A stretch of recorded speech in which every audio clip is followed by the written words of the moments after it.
నమస్కారం సామాన్యుడు న్యూస్ కి స్వాగతం. ఈనాటి వార్తా విశేషాలు. ఎన్టీఆర్ జిల్లా కమిషనరేట్ పరిధిలో సురక్ష 360 కార్యక్రమాన్ని హోంమంత్రి వంగలపూడి అనిత ప్రారంభించారు. సీసీ కెమెరాల ఏర్పాటు ద్వారా రాష్ట్రంలో నేరాల సంఖ్య తగ్గిందని హోంమంత్రి అన్నారు. సాంకేతికత వినియోగంలో ఎన్టీఆర్ జిల్లా కమిషనరేట్ ముందంజలో ఉందని ప్రశంసించారు. మోడల్ పోలీస్ స్టేషన్లు జిల్లా మొత్తం విస్తరించారని, సురక్ష యాప్ సురక్ష డివైస్ల వల్ల ప్రజలకు ఎంతో మంచి జరుగుతుందన్నారు. ఇటీవల ఆన్లైన్ మోసాలు బాగా పెరిగాయని, ప్రజలు అప్రమత్తంగా ఉండాలని మంత్రి సూచించారు. ప్రతి పోలీస్ స్టేషన్ పరిధిలో ఆలయం, చర్చి, మసీదుల్లో సీసీ కెమెరాలు ఏర్పాటు చేసేలా 28 సురక్ష డివైస్ కిట్లను అధికారులకు మంత్రి అందజేశారు. ప్రతి గ్రామం, ప్రతి వీధి సీసీ కెమెరాల పర్యవేక్షణలో ఉండాలనేది సురక్ష 360 లక్ష్యమని ఎన్టీఆర్ జిల్లా పోలీస్ కమిషనర్ ఎస్వి రాజశేఖర్ బాబు తెలిపారు. విజయవాడలోని ఓ ఫంక్షన్ హాల్లో ఏర్పాటు చేసిన కార్యక్రమంలో విజయవాడ ఎంపీ కేశినేని శివనాథ్, ఎమ్మెల్యేలు సుజనా చౌదరి, గద్దె రామ్మోహన్, బోండా ఉమా తదితరులు పాల్గొన్నారు. ఒక మంచి కార్యక్రమానికి పదే ఇక్కడికి నన్ను రప్పిస్తూ ఒక మోటివేషనల్ విధంగా స్టేట్ మొత్తం మీద ఒక మోటివేషన్ చేసే విధంగా ఈరోజు కార్యక్రమాలు నిర్వహిస్తూ ఒక పోలీసు ఉద్యోగాన్ని ఉద్యోగంలా కాకుండా ఒక ప్యాషనేటిక్ గా చేస్తూ ఇష్టంగా చేస్తున్న మన కమిషనర్ రాజశేఖర్ బాబు గారికి ప్రత్యేకంగా డిపార్ట్మెంట్ తరఫున నేను ధన్యవాదాలు, నమస్కారాలు తెలియజేసుకుంటున్నా. ఎందుకంటే ఎవరైనా ఉద్యోగం చేస్తారు, ఉదయం వచ్చి ఉద్యోగం నా ఉద్యోగం అంటారు. కానీ అందులోనే ఒక ప్యాషన్ ఎత్తుకొని, అందులోనే ఒక ఎంజాయ్మెంట్ ఎత్తుకొని ప్రజలకి సేవ చేయాలి, నాకు వచ్చిన అవకాశాన్ని ఉపయోగించుకోవడమే కాకుండా తనతో ఉన్న టీం వర్క్, ఇది ఒక్కటి కూడా నేను ఒక రాజశేఖర్ బాబు గారు ఒక్కరు చేస్తున్నారన్నది కాదు. రాజశేఖర్ బాబు గారు తన ఆలోచనకు అనుగుణంగా కమిషనరేట్ లో ఉన్న ప్రతి ఒక్క ఎంప్లాయీ, ప్రతి ఒక్క పోలీస్ ఆఫీసరు, ఇన్స్పెక్టర్, ఎస్ఐలు, కానిస్టేబుల్ లెవెల్ వరకు కూడా అందరూ కూడా దీన్ని అడాప్ట్ చేసుకొని ఈ కార్యక్రమాన్ని ముందుకు నడిపిస్తున్నందుకు ఎంటైర్ విజయవాడ కమిషనరేట్ డిపార్ట్మెంట్ అందరికీ కూడా పేరు పేరున నేను ధన్యవాదాలు తెలియజేసుకుంటున్నా. సీసీ కెమెరాలు ఫుల్ ఫ్లెజ్డ్ గా ఉన్న కమిషనరేట్ ఏదైనా కంట్రీలో ఉంది అంటే అది విజయవాడ కమిషనరేట్ చెప్పుకోవడానికి ఈరోజు మనందరం కూడా గర్వపడాలి. 360 సురక్ష 360 ఇందాక సురక్ష డివైన్ త్వరలో సిపి గారి ఆధ్వర్యంలో సురక్ష విద్య అంటే కాలేజీలు, స్కూల్స్లో సురక్ష మార్కెట్లో కూడా అన్ని రకాలుగా ఇటువంటి సీసీ కెమెరాలు రావాలి, వస్తాయని తెలుసు. తప్పకుండా ఇటువంటి కార్యక్రమాలు జరిగి విజయవాడని నేర రహిత రాజధాని, ఎందుకంటే అమరావతి ప్రాంతంలో భాగమైన ఈ ఎన్టీఆర్ జిల్లా నేర రహిత ప్రాంతంగా రూపొందించే విషయంలో ముందుంటున్న మా కమిషనర్ గారు, మేము కూడా రాజకీయ నాయకుల కింద మేము కూడా ఇవాళ ప్రజలకి మేము కూడా కొంత భాగం ఇవ్వాలని ఆ రోజు డ్రోన్ షోలో నేను కానీ, మా ఎమ్మెల్యేలైన బోండా ఉమార్ గారు కానీ, వసంత కృష్ణప్రసాద్ గారు కానీ, గద్దె రామ్మోహన్ గారు కానీ, శ్రీరామ్ దాదయ్య గారు కానీ అందరం కూడా కాంట్రిబ్యూట్ చేసి హైదరాబాద్ లో మహా టీవీ ఆఫీస్ పై బీఆర్ఎస్ కార్యకర్తల దాడికి పాల్పడ్డారు. ఆఫీస్ అద్దాలు ధ్వంసం చేశారు. ఫోన్ ట్యాపింగ్ అంశంలో కేటీఆర్ పై తప్పుడు కథనాలు ప్రసారం చేస్తున్నారంటూ దాడులకు పాల్పడిన వారు ఆగ్రహం వ్యక్తం చేశారు. ఆందోళనకారులు స్టూడియో, కార్లు ధ్వంసం చేశారు. ఈ దాడిని రాజకీయ ప్రముఖులు ఖండించారు.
ప్రజలు మీకు మద్దతు ఇస్తారా?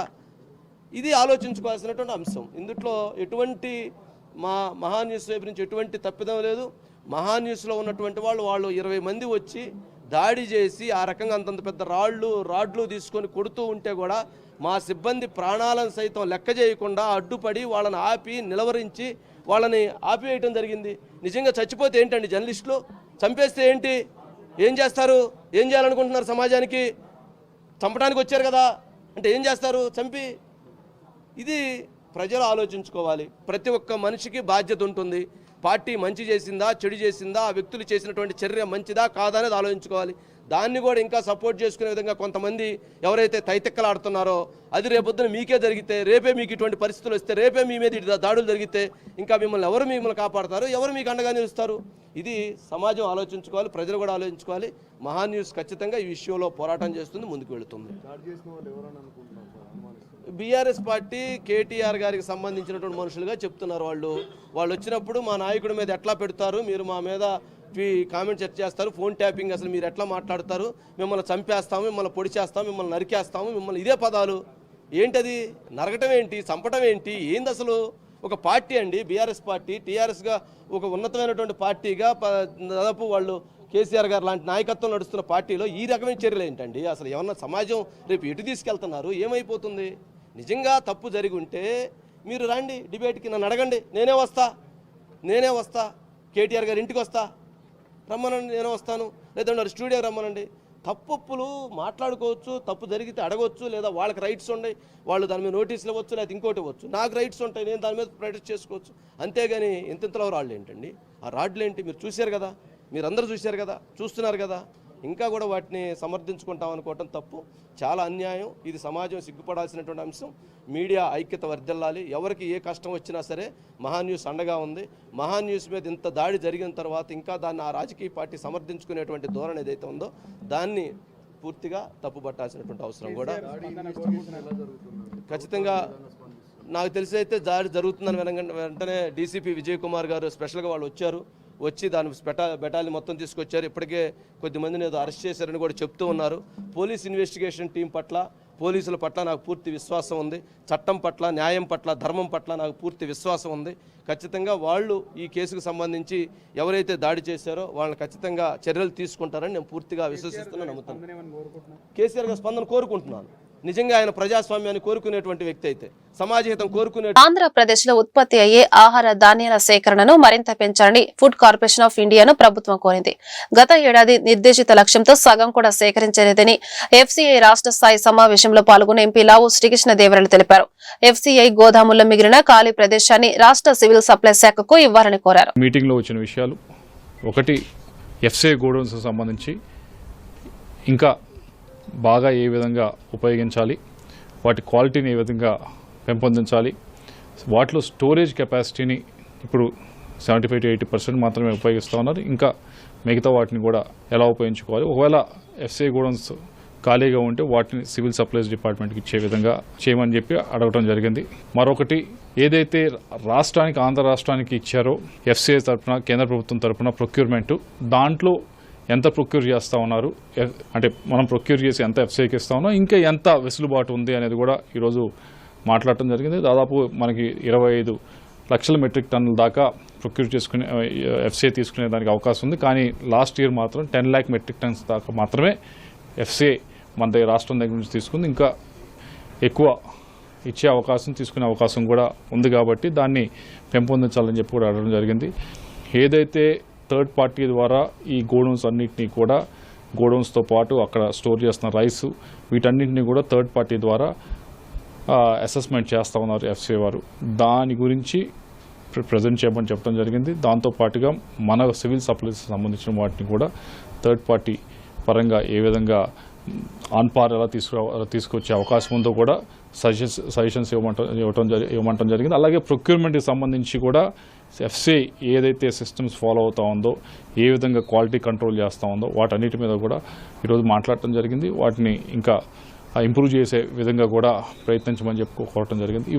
డిపెండ్ అయిన ఉన్న రైతులకి మరింతగా ఉపయోగపడే విధంగా కూడా ఏ విధమైన చర్యలు తీసుకోవాలి, ఏ విధమైన మార్పులు చేయాలి అనేది ఈరోజు మీటింగ్లో సూచనలు చేయడం జరిగింది. జగనన్న కాలనీల మాఫియాకు నిలయంగా మారాయని కేంద్ర గ్రామీణాభివృద్ధి కమ్యూనికేషన్ శాఖల సహాయ మంత్రి పెమ్మసాని చంద్రశేఖర్ ఆరోపించారు. ఈ కాలనీలను సమగ్రంగా ప్రక్షాళన చేసి ప్రజలు నివసించేలా సకల సౌకర్యాలు కల్పిస్తామన్నారు. అర్హత ఉన్న ప్రతి ఒక్కరికి ఆయుష్మాన్ భారత్ కార్డులు అందజేస్తామన్నారు.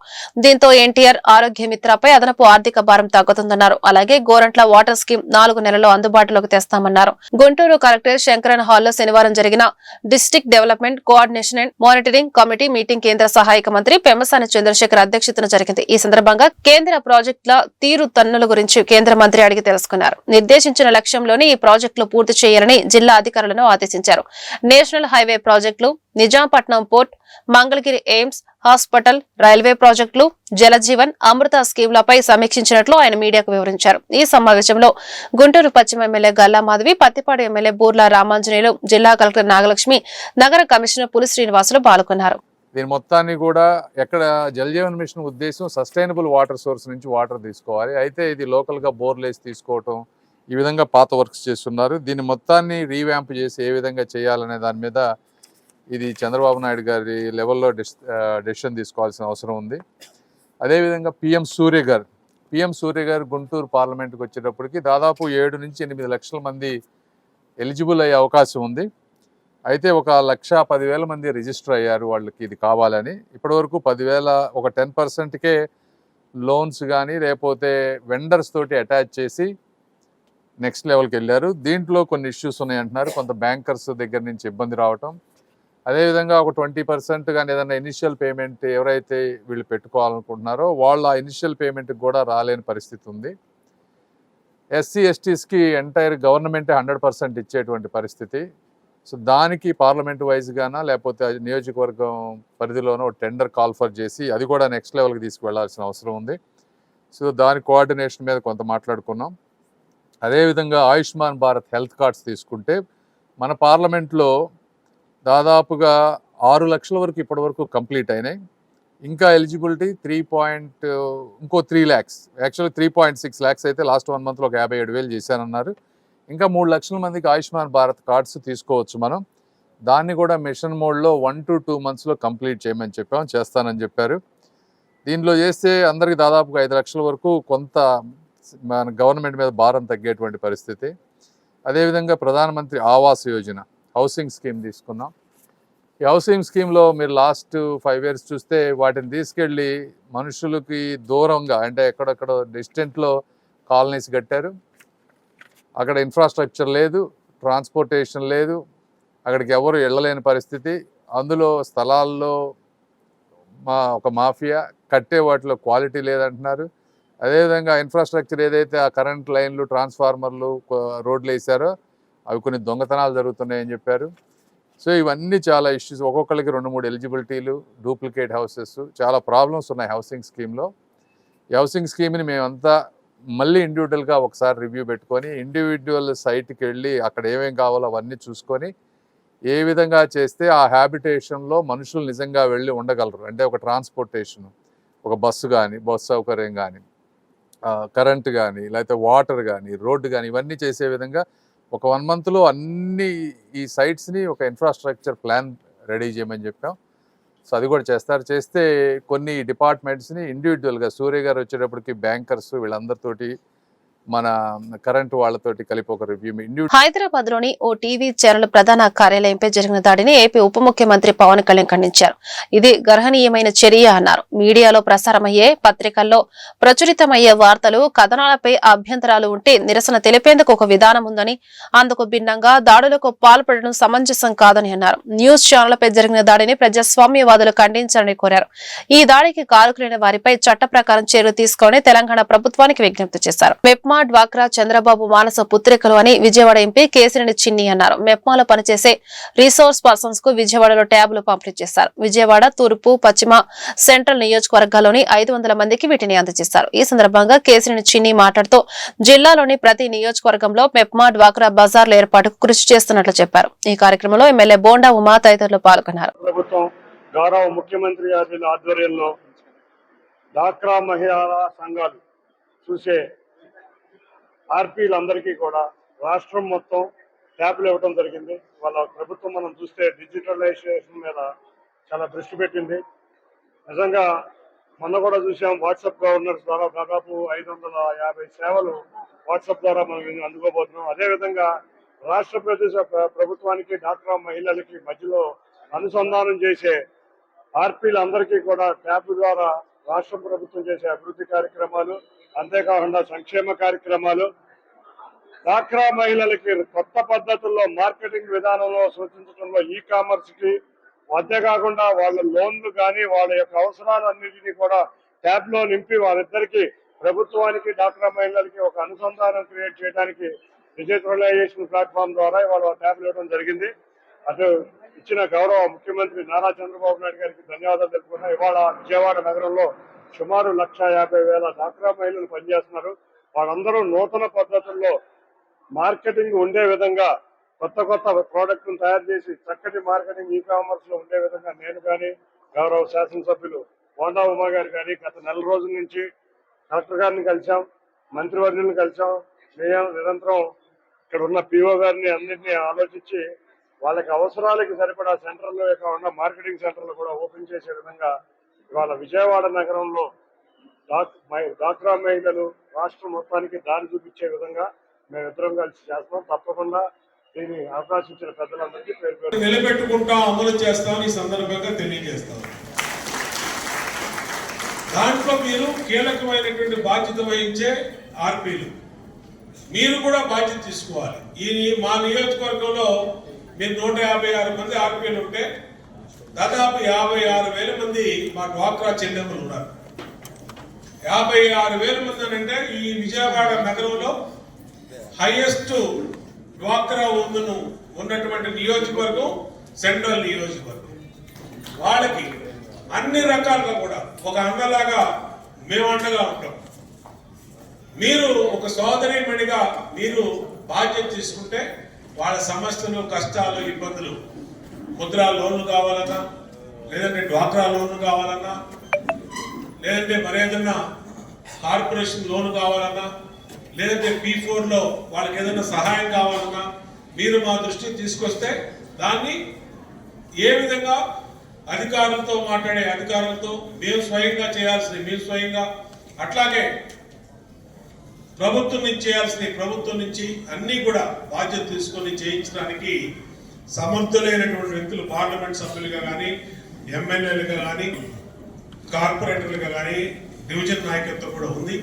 అన్ని స్థాయిలో మీకు తెలుసు ఈ తెలుగుదేశం ప్రభుత్వంలో తెలుగుదేశం దీంట్లో ఏ విధంగా పనిచేస్తామో. వైసీపీ చేసేది నిజమైన ఉద్యమం కాదని ఏపీ కాంగ్రెస్ అధ్యక్షురాలు వైఎస్ షర్మిల విమర్శించారు. జగన్కు పనికి వచ్చే ఉద్యమాలు మాత్రమే చేస్తారని ఎద్దేవా చేశారు. కాకినాడలో ఆమె మీడియాతో మాట్లాడారు. కాంగ్రెస్ ఒక మహాసముద్రం, పిల్ల కాలువలన్నీ సముద్రంలో కలవాల్సిందే. పార్టీలో సీనియర్ లెవెల్లో నిరుత్సాహంగా లేరు. ఎటువంటి వర్గపోరు లేదు. అందరం కలిసి పనిచేస్తున్నాం. ఏమైనా సమస్యలు ఉంటే వెంటనే పరిష్కరిస్తాం. పార్టీ బలోపేతం కోసమే జిల్లాల పర్యటనలు చేస్తున్నాం. ప్రజల పక్షాన పోరాటాలు ముమ్మరం చేస్తాం. ఈ రాష్ట్రంలో బీజేపీని ఎదిరించే దమ్ము ఒక కాంగ్రెస్ కు మాత్రమే ఉందని షర్మిల అన్నారు. పార్టీ నెక్స్ట్ 4 ఇయర్స్ లో ఒక బ్రహ్మాండమైన ఫోర్స్ గా తయారవుతుంది అన్న నమ్మకం మాకుంది. బలపడడానికి మేము చేయాల్సిన కృషి అంతా చేస్తాము. మా స్ట్రెంగ్త్ పెరిగే కొద్దికి మీరు అన్నట్టు పిల్ల కాలువలన్నీ మా పార్టీలో చేరాల్సిందే. ఒక్క మాట కూడా ఎక్కడా మాట్లాడటం లేదు. మరి చంద్రబాబు గారు, పవన్ కళ్యాణ్ గారు మద్దతు ఎందుకు ఇస్తున్నారు అని వైసీపీ ఒక్క మాట అయినా అడుగుతున్నారా? అంటే సెలెక్టివ్, ఏది వాళ్ళకి పనికొస్తుందో ఆ టాపిక్ మటుకే తీసుకుంటారు, ఏది వాళ్ళకి పనికిరాదో ఆ టాపిక్ గురించి మాట్లాడు. స్వార్థ రాజకీయాలు చేసిన వాళ్ళలో జగన్మోహన్ రెడ్డి గారు నెంబర్ 1 స్థానంలో ఉన్నారు. కుదించి గొడబోసి 47 లక్షల మంది రైతులకే ఇస్తారట. మిగతా 45 లక్షల మంది రైతులకి అన్యాయం చేస్తున్నారు చంద్రబాబు గారు. ఇది అన్యాయం కాకపోతే ఏమంటారు? మీరు ఏదైనా హామీ ఇస్తే మేనిఫెస్టోలో చెప్పినా లేక సూపర్ 6లో చెప్పినా మీరు అధికారంలోకి వచ్చిన వెంటనే అన్ని అమలు చేస్తారని ప్రజలు అనుకోని మీకు ఓట్లేస్తారు. కానీ ఇప్పటికి 1 సంవత్సరం గడిచేపోయింది. అన్నదాత సుఖీభవ ఎవరికీ ఇవ్వలేదు. ఇక ముందు ఇచ్చే వాళ్ళకు కూడా అంట సగం మంది రైతులకే ఇస్తారట. ఇది ఎక్కడి అన్యాయం అని అడుగుతున్నాం. తల్లికి వందనం పేరు మీద కూడా ఇస్తాము అని చెప్పారు. అది కాస్త సాగదీసి 1 సంవత్సరం ఎక్కొట్టి 87 లక్షల మంది పిల్లలకి ఇవ్వాల్సి ఉంటే 67 లక్షల మందికే ఇచ్చి 20 లక్షల మందికి మళ్ళీ మోసం చేశారు. సూపర్ 6 కాస్త సూపర్ ఫ్లాప్ అయ్యింది అనక మరి ఏమనాలి? నిరుద్యోగ భృతికి 3,000 రూపాయలు ఇస్తామని చెప్పారు. ఇంతవరకు ఒక్కరికి కూడా ఇవ్వలేదు. ఒకరికి ఉద్యోగం వచ్చిందా అంటే అది లేదు. మహాశక్తి నెలకు 1,500 ప్రతి మహిళకు ఇస్తామన్నారు. ఇది చాలా హెవీ బడ్జెట్ స్కీము. అంటే సంవత్సరానికి 18,000 రూపాయలు ఇవ్వాల్సి ఉంది. కనీసం 1,80,00,000 మందో లేకపోతే 2 కోట్ల మందో మహిళలకు ఇవ్వాలి. మోసపూరిత వాగ్దానాలతో కూటమి ప్రభుత్వం విజయం సాధించిందని వైసీపీ ఎమ్మెల్సీ లేళ్ల అప్పిరెడ్డి ఆరోపించారు. సూపర్ 6 పథకాలు నేటికి అతిగతి లేదని మండిపడ్డారు. జగన్ పర్యటనను కూటమి ప్రభుత్వం అడ్డుకుంటుందని విమర్శించారు.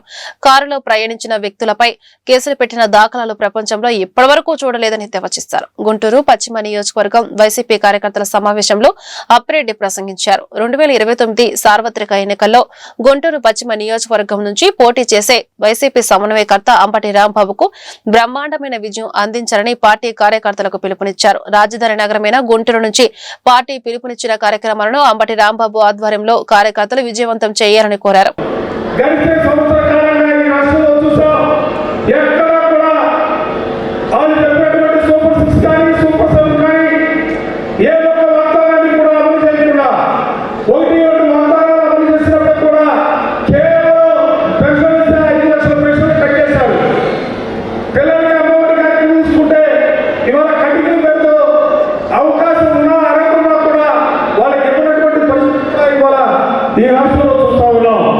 ఇటువంటి పరిస్థితుల్లో జగన్మోహన్ రెడ్డి గారు ప్రజల మధ్యకి వస్తా ఉంటే అది అడుగునా కూడా అడ్డంకులు సృష్టించి భయం కానీ అవరోధాలు సృష్టించినటువంటి భయం కానీ ఆంక్షలు పెడుతున్నటువంటి పరిస్థితులు కానీ నేను ప్రత్యేకంగా మీ అందరూ కూడా చెప్పాల్సినటువంటి అవసరం లేదు.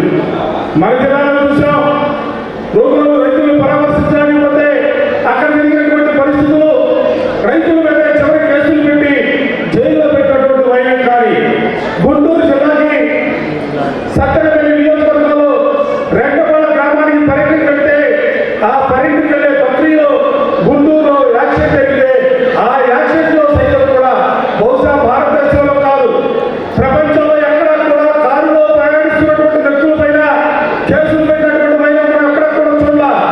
మొట్టమొదటిసారిగా ఆంధ్ర రాష్ట్రంలో జగన్మోహన్ రెడ్డి గారితో పాటుగా కారులో ప్రయాణిస్తున్నటువంటి వ్యక్తులపై కేసులు పెట్టినటువంటి వైరాన్ని కూడా మనం కళ్ళకట్టుగా చూసినటువంటి పరిస్థితులు ఉన్నాయి. ఎందుకు ఈ విషయాన్ని చెప్తున్నారంటే ఇవాళ గుంటూరు పశ్చిమ నియోజకవర్గానికి సంబంధించి రాంబాబు గారి నేతృత్వంలో మనం అందరం కూడా యుద్ధానికి సిద్ధం కావాల్సినటువంటి పరిస్థితులు ఉన్నాయి. అందుకే పరిస్థితులు కూడా క్లుప్తంగా మీ ముందు చెప్తా ఉన్నా.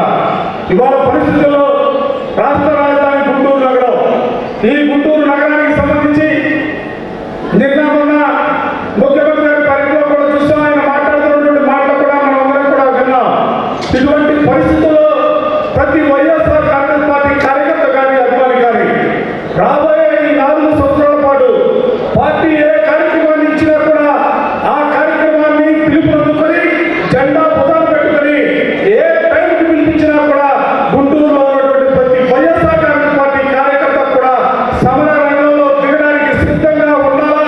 రాంబాబు గారి నేతృత్వంలో పార్టీని మరింత బలోపేతం చేసే కార్యక్రమంలో మనం అందరం అధిక విద్యుత్ ఛార్జీలు తగ్గించని డిమాండ్ చేస్తూ జూలై 5వ తేదీన ధర్నా నిర్వహిస్తున్నట్లు సిపిఐ జిల్లా కార్యదర్శి జంగల అజయ్ కుమార్ తెలిపారు. ప్రజలపై భారాలు మోపడమే లక్ష్యంగా కూటమి ప్రభుత్వం పనిచేస్తుందని మండిపడ్డారు.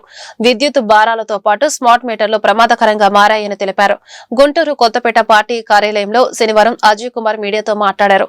విద్యుత్ భారాలు గౌతమ్ ఆదానికి వరాలుగా మారాయని ఆరోపించారు. విద్యుత్ స్మార్ట్ మీటర్లను అన్ని వర్గాల ప్రజలు వ్యతిరేకించారని పిలుపునిచ్చారు. ఈ సమావేశంలో సిపిఐ నేతలు మాలియాద్రి, హనుమంతరావు, అరుణ్, వలి, చైతన్య పాల్గొన్నారు.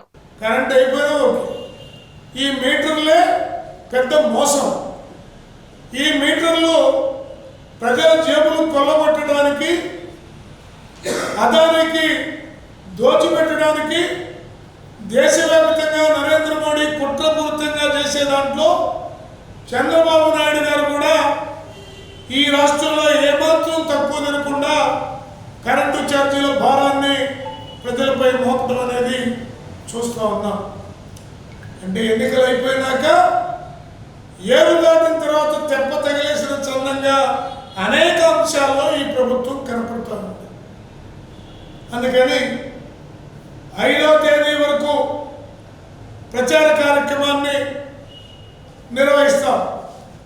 అన్ని నియోజకవర్గాల్లో, అన్ని పట్టణాల్లో కరెంటు ఛార్జీల భారాన్ని మోస్తున్నటువంటి ప్రజల్ని సమీకరించి ఆయా ప్రాంతాల్లో ఉన్నటువంటి కరెంట్ ఆఫీసుల దగ్గర పెద్ద ఎత్తున ఆందోళన కార్యక్రమానికి సిపిఐ ఆధ్వర్యంలో స్టేట్ వ్యాప్తంగా రాష్ట్ర వ్యాప్తంగా పొందుకుంటూ ఉన్నాం. అలాగే ఈ ప్రభుత్వం ఎన్నికల ముందు జగన్మోహన్ రెడ్డి వచ్చాడు, పట్టణాల్లో సెంటే ఇచ్చాడు, గ్రామాల్లో సెంటున్నరే ఇచ్చాడు. ఇది దుర్మార్గం, అది ఇదేదో చాలా చాలా మాటలు చెప్పారు. ఆ రోజున మేము సిపిఐగా పట్టణాల్లో 2 సెంట్లు, గ్రామాల్లో 3 సెంట్లు ఇచ్చి ఇల్లు కట్టుకోవడానికి 5 లక్షల రూపాయలు ఇవ్వాలని జగన్మోహన్ రెడ్డి ప్రభుత్వం పైన సిపిఐగా పోరాటం చేశాం.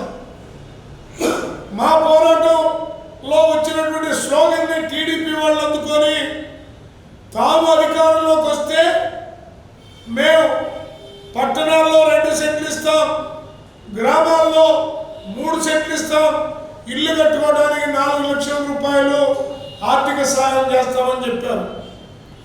కానీ ఏది సంవత్సరం గడుస్తూ ఉంది. కనీసం ఏ నియోజకవర్గంలోనూ ఏ జిల్లాలోనూ పేదలకు ఇవ్వాల్సిన భూములకు సంబంధించినటువంటి క్లారిటీతో కూడినటువంటి స్థలాన్ని సమీకరించేటటువంటి స్థితిలో ఈ ప్రభుత్వం లేకపోవడం దుర్మార్గం. ఈ ప్రభుత్వానికి ఒకటే చెప్తా ఉన్నాం, ఇచ్చిన హామీలు నెరవేర్చకపోతే గత ప్రభుత్వం పేద ప్రజలకి 2029 సార్వత్రిక ఎన్నికల్లో వైసీపీ విజయం తథ్యమని ఎమ్మెల్సీ చంద్రగిరి యశరత్నం జోస్యం చెప్పారు. అంబటి రాంబాబును గుంటూరు పశ్చిమ నియోజకవర్గ వైసీపీ సమన్వయకర్తగా నియమించడం శుభసూచిక అన్నారు. గుంటూరు పశ్చిమ నియోజకవర్గ వైసీపీ కార్యకర్త సమావేశంలో MLC Chandragiri Yesuratnam, Guntur urban YCP అధ్యక్షురాలు నూరి ఫాతిమా మాట్లాడుతూ ప్రభుత్వ ప్రజా వ్యతిరేక విధానాలపై వైసీపీ పక్షాన అంబటి రాంబాబు పోరుబాట పడుతున్నారని పేర్కొన్నారు. జగన్ చూసి చంద్రబాబు భయపడుతున్నారని, అందుకే అక్రమ కేసులు పెడుతున్నారని ఆరోపించారు. గుంటూరులో పార్టీ చేపట్టిన ప్రతి కార్యక్రమం విజయవంతమైందని గుర్తు చేశారు. ఈ కార్యక్రమంలో ఎమ్మెల్సీ లేళ్ల అప్పిరెడ్డి, అంబటి రాంబాబు, మోదుగుల వేణుగోపాల్ రెడ్డి, నిమ్మకాయల రాజు నారాయణ, పానుగంటి చైతన్య పాల్గొన్నారు.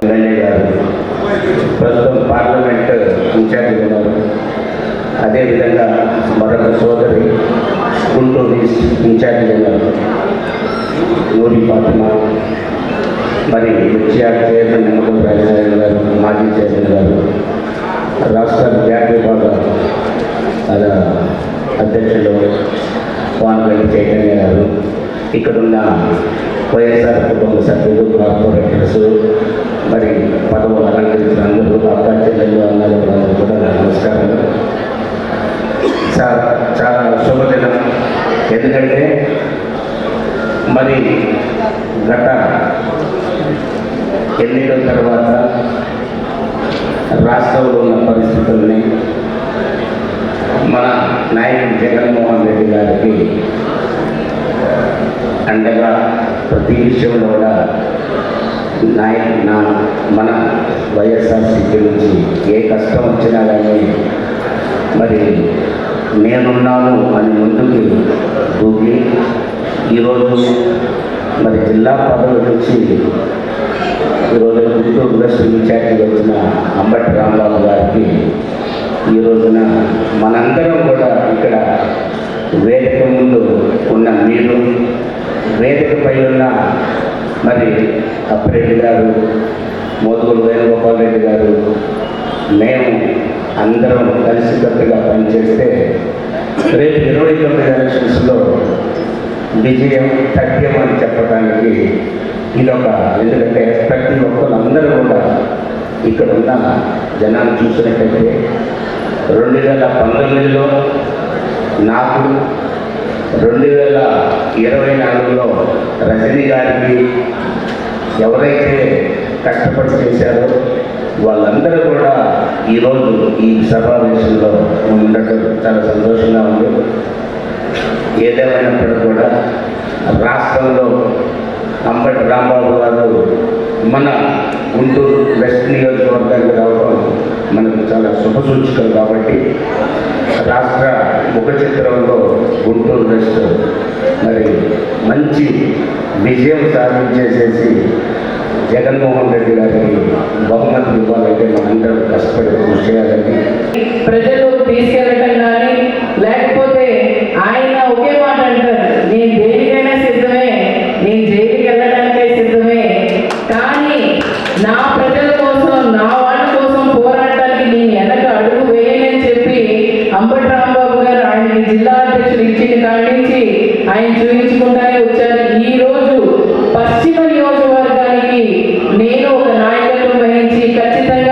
ఇది మనం ఓడిపోయాం అంటాం, కానీ ఈసారి గెలిచి చూపిస్తామని చెప్పి సత్తాగా ఆ నియోజకవర్గాన్ని తీసుకోవడం జరిగింది.